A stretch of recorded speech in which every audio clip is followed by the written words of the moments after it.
निक्षेप। निक्षेप का अर्थ हुआ स्थापना, रखना। नि का अर्थ है अधिक, क्षेप अर्थात विकल्प। जैन दर्शन में निक्षेप की बात करनी अति आवश्यक है। निक्षेप प्रणाली के संबंध में धवलाकार ने 4 बातें कही है। वे कहते हैं, निक्षेप के द्वारा अप्रकट विषय का निराकरण, प्रकट विषय का निरूपण और संशय का नाश होता है और फाइनली तत्वार्थ का निश्चय होता है, अर्थात हम किसी निर्णय पर पहुंचते हैं। निक्षेप का कार्य भाव और भाषा में परस्पर संगति बैठाना। नए और निक्षेप दोनों ही वस्तुबोध की महत्वपूर्ण विधाएं हैं।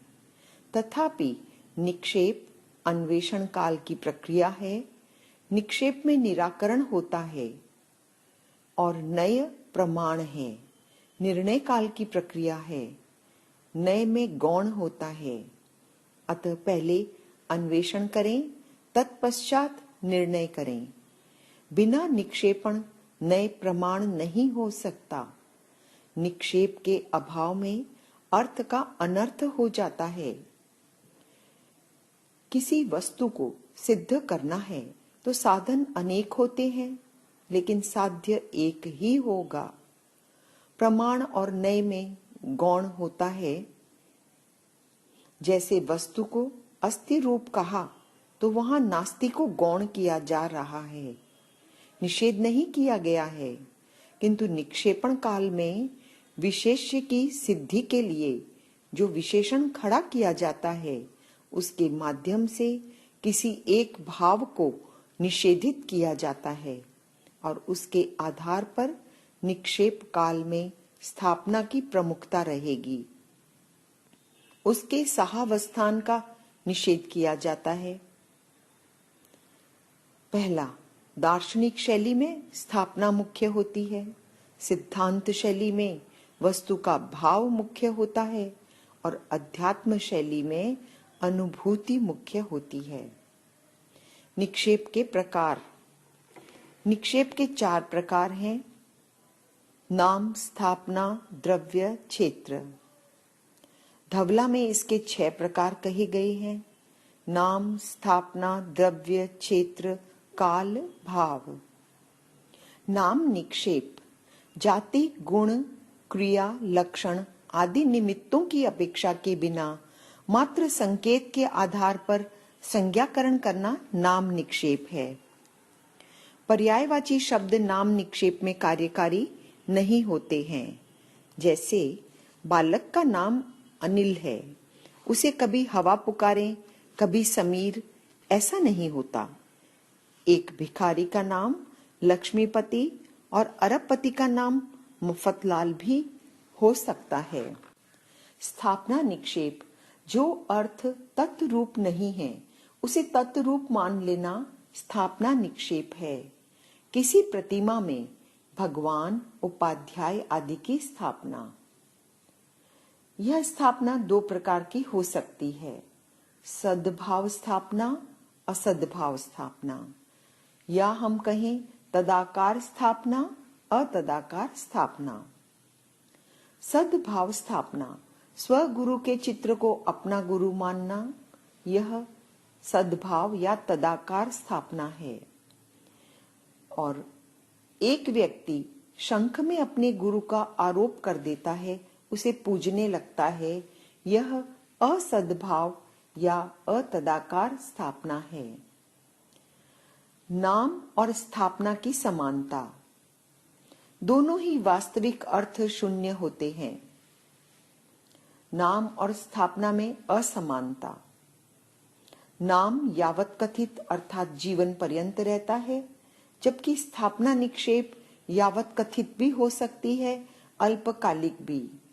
दूसरा, नाम निक्षेप मात्र के धारक महावीर को देखकर लोग नतमस्तक नहीं होते, लेकिन लौकिक स्थापना में होते हैं। तीसरा, द्रव्य निक्षेप। जैन धर्म के अनुसार जड़ और चेतन सभी द्रव्यों का त्रैकालिक अस्तित्व है।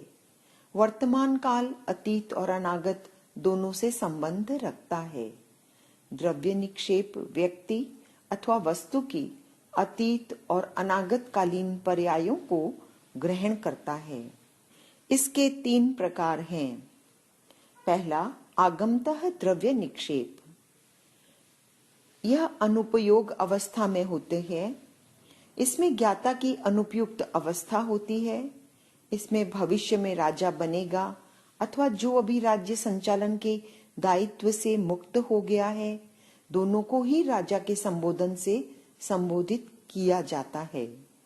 जो ज्ञाता सूत्र को जानता था अथवा जानेगा, ऐसा जीव जो ज्ञान में उपयुक्त नहीं है, ज्ञान की अपेक्षा से वह द्रव्य निक्षेप है। दूसरा, नो आगमतः द्रव्य निक्षेप। ज्ञान नहीं होता, सिर्फ आगम ज्ञान का कारणभूत शरीर होता है। इसमें न उपयोग, न लब्धि, न मूल ज्ञान। आगम द्रव्य की आत्मा का उसके शरीर में आरोप करके उस जीव के शरीर को ही ज्ञाता कहना। जैसे मृत शरीर को ज्ञाता कह देना। तीसरा, नो आगम तद व्यतिरिक्त। इसमें आगम का सर्वथा अभाव होता है। यह क्रिया की अपेक्षा द्रव्य है। इसके 3 रूप बनते हैं। पहला, ज्ञ शरीर। यह जो शरीर जानता था, आवश्यक सूत्र के ज्ञाता की मृत्यु हो जाने पर भी उसे ज्ञाता कहना। अध्यापक का अर्थ जानने वाले व्यक्ति का शरीर अपेक्षित है और तद व्यतिरिक्त में अध्यापक का शरीर पास्ट में ज्ञान था, अभी नहीं है। भव्य शरीर। जन्मजात बच्चे को कहना, यह आवश्यक सूत्र का ज्ञाता है। वर्तमान में आवश्यक के बोध से शून्य है। भविष्य में ज्ञान करने वाली आत्मा को ज्ञाता कह देना। तीसरा, तद व्यतिरिक्त। वस्त्र के कर्ता या वस्त्र निर्माण की सामग्री को वस्त्र कहना। वस्तु की उपकारक सामग्री में वस्तुवाची शब्द का व्यवहार किया जाता है। अध्यापन काल में हस्त संकेत आदि क्रिया को अध्यापक कहना, अध्यापक के शरीर को अध्यापक कहना। इनके भी 3 प्रकार हैं। लौकिक, कुप्रावचनिक और लोकोत्तर। लौकिक, दूब मंगल है। लोक मान्यता अनुसार सभी कहते हैं कि दूब मंगल है। कुप्रावचनिक में इसकी मान्यता अनुसार विनायक मंगल है। और लोकोत्तर के हिसाब से ज्ञान, दर्शन, चारित्र, तप आदि धर्म मंगल है। भाव निक्षेप। जिस व्यक्ति या वस्तु का जो स्वरूप है, वर्तमान में वह उसी स्वरूप को प्राप्त है, अर्थात उसी पर्याय में परिणत है, वह भाव निक्षेप है। भाव मौलिक होते हैं। वर्तमान दशा होती है, जबकि द्रव्य निक्षेप में पूर्वोत्तर दशा होती है। स्वर्ग में देवों को देव कहना, अध्यापन की क्रिया में प्रवृत्त को अध्यापक कहना